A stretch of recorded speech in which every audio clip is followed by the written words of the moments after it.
तुमचं नाव काय दादा? शंकर बापू शिंदे. गावाचं वय काय आज? वय आहे 65. तुमची या शक्तीपीठ महामार्गात किती जमीन जाते? 1.5 एकर जाते. 1.5 एकर. एकूण क्षेत्र किती आहे तुमचे? किती? 4 एकर. 4 एकरातलं 1.5 एकर जाते. जाते. हा आज या ठिकाणी शक्तीपीठ महामार्ग हा हा मुख्यमंत्री स्वप्नातला मार्ग पूर्ण व्हायला लागला आहे. हा आज तुम्हाला योग्य मोबदला सरकार देणार आहे. हा. तर तुमची या शक्तीपीठासंदर्भात भूमिका काय राहील?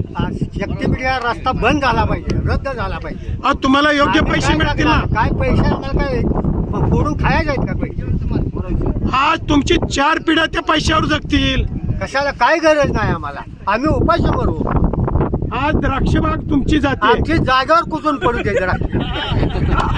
आमचे मुख्यमंत्री साहेब म्हणतात तुम्हाला योग्य मोबदला आम्हाला देऊ. काय गरज नाही का हिचे पैशाची. जर समजा शक्तीपीठ जबरदस्तीने लादला, हा तुमची आम्हाला भूमिका तरी काय राहील? करून शेतकऱ्याला घाला डबऱ्या आणि वरनं रस्ता करा. अहो, मुख्यमंत्र्याच्या स्वप्नातला शक्तीपीठ महामार्ग आहे. तुमचं स्वप्न साकार करा. शेतकरी मरायला लागलं.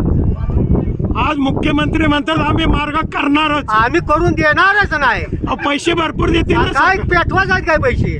आज या ठिकाणी या गावांमध्ये मोजणी करत असताना हा या ठिकाणी शेतकऱ्यांच्या तीव्र भावना. हा आज इथं रक्त जरी सांडलं हा तरी सुद्धा हा शेतकरी जमीन देणार नाही. हा ठाम. आम्ही तरी काढून शेतकऱ्याला पुरा आणि रस्ता द्या.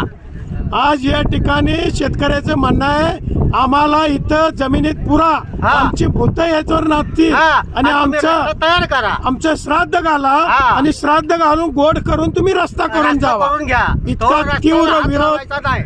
इतका तीव्र विरोध या सरकारनं या तीव्र विरोधाचा गांभीर्याने विचार करावा आणि शेतकऱ्यांच्या भावनेचा आदर करून हा शक्तीपीठ महामार्ग ताबडतोब रद्द करावा अशी शेतकऱ्याची भावना या ठिकाणी आहे.